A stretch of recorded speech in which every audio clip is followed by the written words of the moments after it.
Наверное, самая актуальная тема этого лета – безопасность на воде. Сильные дожди вмешались не только в жизнь населения, но и в работу спасателей. Каждый из этих бравых ребят не нанятый спортсмен, а настоящий борец.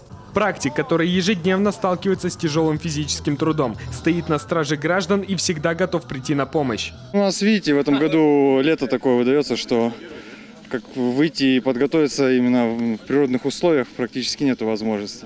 Тем более это сопровождается большим количеством, большим объемом работы, много поисково-спасательных работ. Вот. Ну и вообще в городе тоже много выездов, поэтому в основном подготовка идет только в зимний период. Условия тренировок максимально приближены к реальности, отрабатываются все основы работы спасателей. Гребля на лодке сменяется спасением утопающего. Плавание вольным стилем обязательно с преодолением естественных препятствий. И хоть профессионалам своего дела программа многоборья знакома как 5 пальцев, демонстрация мастерства в соревновательной форме может существенно сказаться на бытовых буднях. Слабое дыхание, соответственно, не пронырнешь 25 метров. То есть, если нету дыхалки, то есть 200 метров на открытой воде проплыть тоже сложно.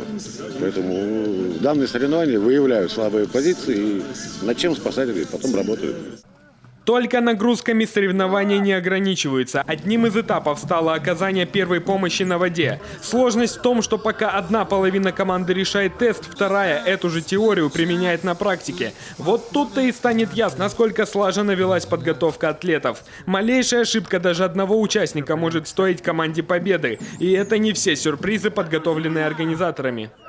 Добавилось у нас такой момент маневрирования на квадроциклах и маломерных судах. Чисто техническая часть этих соревнований.